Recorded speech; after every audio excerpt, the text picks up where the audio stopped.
বিরোধী দলীয় নেতা আরেকটি ইম্পর্টেন্ট বিষয় উল্লেখ করেছেন যে ফ্যাসিবাদের আমলে দেশ থেকে যে দেশের মানুষের লক্ষ কোটি টাকা পাচার হয়ে গিয়েছিল সেই পাচারকৃত টাকাও ফিরিয়ে আনার জন্য।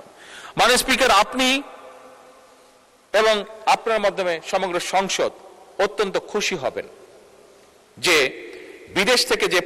বিদেশে যে পাচারকৃত অর্থ, সেই অর্থ এবং সম্পদ ফিরিয়ে আনার জন্য বাংলাদেশ সরকার এরই মধ্যে 13টি দেশে 23টি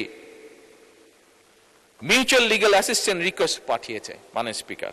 এবং শুধু তাই নয়, এই মিউচুয়াল লিগ্যাল অ্যাসিস্ট্যান্স ট্রিটি চূড়ান্ত হয়েছে অনেকগুলো। 15টিরও বেশি ক্ষতিগ্রস্ত ব্যাংক আন্তর্জাতিক সম্পদ পুনরুদ্ধার প্রতিষ্ঠানের সঙ্গে, যারা এই কাজগুলো করে, প্রতিষ্ঠানের সঙ্গে 60টিরও বেশি নন ডিসক্লোজার এগ্রিমেন্ট স্বাক্ষর করে ফেলেছে সরকার ইতিমধ্যে। কাজেই মাননীয় বিরোধী দলীয় নেতা যেমন বলেছেন, এই কাজ করার জন্য ওনারা আমাদের সব রকম সহায়তা দিবেন, তার জন্য আমি ওনাকে অত্যন্ত আন্তরিক ধন্যবাদ জানাই। আমরা বাংলাদেশের আইন কানুন এবং আন্তর্জাতিক আইন কানুনের মধ্যে থেকে মাধ্যমে যত দ্রুত এবং যত বেশি সম্পদ, দেশের মানুষের যে সম্পদ পাচার হয়েছে, যত বেশি সংখ্যক সম্পদ সম্ভব, সেটি আমরা ইনশাআল্লাহ দেশে ফিরিয়ে নিয়ে আসবো।